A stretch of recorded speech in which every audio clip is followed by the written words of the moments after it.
स्वयंसेवक संघ के राष्ट्रीय कार्य समिति के सदस्य इंद्रेश कुमार गत दिनों यहाँ पर एक वैवाहिक कार्यक्रम में शामिल हुए। वे यहाँ पर भारतीय सद्भावना मंच के राष्ट्रीय महामंत्री अर्जुन मुंद्रा के पुत्र वैभव के वैवाहिक कार्यक्रम में शामिल होने आए थे। इस दौरान उन्होंने आकाशगंगा से विशेष बातचीत करते हुए कहा कि मोदी के इस युग में देश बदल रहा है, देश प्रगति की ओर बढ़ रहा है। हम बात करें सद्भावना की, देश में सद्भावना को किस तरह से बढ़ाया जा सकता है? भारत देश यह बहुमुखी देश है। जाति, उपजातियाँ, भाषा, बोलियाँ, मत, पंथ, धर्म, दल, सभ्यताएं, ड्रेस कोड, मौसम, फुल ऑफ वैराइटीज़ है। ये वैराइटीज़ डिफरेंसेस नहीं है, बल्कि वैराइटी एक खूबसूरती है। इसका एहसास कराने के लिए मैंने जब विभिन्न धर्मों और दलों के लोगों से डायलॉग किया तो उस सारे धर्मों और दलों के डायलॉग में इस बात को पाया। तो पहला 4 लाइनों का एक फार्मूला उसमें से आविष्कार में आया। पहला, हर एक अपने अपने मत पंथ पर, भाषा बोली पर, जाति उपजाति पर और विविधताओं पर गौरव करे, अहंकार नहीं करे, उसकी कट्टरता नहीं हो, उसमें उसका गौरव हो, स्वाभिमान हो। दूसरा, उसके लिए फार्मूले का वाक्य है कि किसी दूसरे की निंदा भी नहीं करे, दूसरे के किसी चीज़ में दखल भी नहीं करे। तीसरा है, बल्कि वह हर एक का सम्मान करे और आपस में कॉमन क्या है, मेल क्या ठीक बैठता है, इसकी चर्चा करे। जो सब में समान है उसको लेकर चले, जो थोड़ा थोड़ा सा भेद है उसको अपना अपना मानकर किसी दूसरे से उसके बारे में उलझे नहीं। और चौथी पंक्ति है कि सबके अपने अपने त्यौहार होते हैं, तीर्थ होते हैं, मेले होते हैं। अच्छा है एक दूसरे के तीर्थ, त्योहारों और मेलों में भी सम्मिलित होना। इससे कोई भी ताकतें हमें अलग अलग करना, बांटना, बांटने के बाद भड़काना, फिर लड़वाना और एक जहर पैदा करना, ये नहीं कर सकेगा। इसलिए अपने अपने का स्वाभिमान, अहंकार नहीं, कट्टरता नहीं, दूसरे की निंदा नहीं, दखल नहीं, और इसी के साथ साथ बल्कि सबका सम्मान और एक दूसरे के कार्यक्रमों में, तीर्थों में, त्योहारों में और जो प्रसाद वगैरह मिलते हैं उनके अंदर और सबकी भागीदारी हो। मैंने अपने जीवन में इसको कर कर देखा है और हज़ारों लाखों लोगों से करवाया भी है। तो ध्यान में आया ये इतना सटीक फार्मूला है कि देश दंगा मुक्त, नफरत मुक्त, हिंसा मुक्त होकर आपस में सद्भाव और भाईचारे से रह सकता है। जिस तरह से अपन बात करते हैं सद्भावना की, लेकिन राजनीतिक दल जो देश को जिस दिशा में ले जा रहे हैं उसको किस तरह से परिवर्तित किया जा सकता है?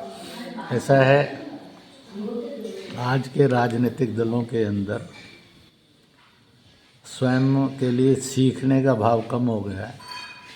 दूसरे के अंदर गलतियां निकालना, ज़बरदस्ती गलतियां निकालना और उसको फिर गाली गलौज करना या असभ्य शब्दों में बोलना, ये आ गया है, जो कि निंदनीय भी है और अनावश्यक और अमानवीय भी है। इसलिए चाहिए ये कि एक तो respectful language in politics is basically need, कि सब नेता एक दूसरे नेता का सम्मान भी करें और इसी के साथ साथ अच्छा क्या कर सकते हैं इसकी चर्चा करें, ना कि दूसरे पर कीचड़ उछालने का काम करें। तीसरा, कीचड़ उछालते उछालते फिर वो अशोभनीय शब्दों पर चले जाते हैं। दूसरे से तो उम्मीद करते हैं कि उसने लोकतांत्रिक ढंग से, मानवीय ढंग से चलना चाहिए, पर स्वयं अलोकतांत्रिक और अमानवीय ढंग अपनाते हैं। तो इस प्रकार से आज देखने में ही आता है, राजीव गांधी भी भारत के एक प्रधानमंत्री थे जो स्वयं स्वीकार करते थे कि उनके प्रशासन में और समाज की व्यवस्था में 85% करप्शन है। 100 भेजते हैं, 15 जनता तक पहुंचता है, 85 खाया जाता है। आज हम नरेंद्र मोदी की एक सरकार को देखते हैं जो स्वयं स्वीकार करते हैं जितना हम भेजते हैं, चाहे किसान निधि का हो, चाहे आयुष्मान का हो, चाहे शौचालय का हो, चाहे गैस सिलेंडर का हो, चाहे लोन हो, कि वह 100% उसके पास उसके अकाउंट्स में पहुंचता है। सरकारें हमने फुल ऑफ स्कैंडल्स भी देखी हैं, अब सरकार विदाउट स्कैंडल भी देख रहे हैं। इसी तरह से हमने वो भी देखा है जब दंगे दंगे दंगे दंगे ये इस समाज की फितरत बन गई थी। आज कहीं ना कहीं लगभग दंगा मुक्त, शायद ही एक्सेप्शनली कुछ होंगे तो ये दिखाई देता है। पहले किसान आत्महत्याएं करता हुआ, इंसान भूख से मरता हुआ दिखता था।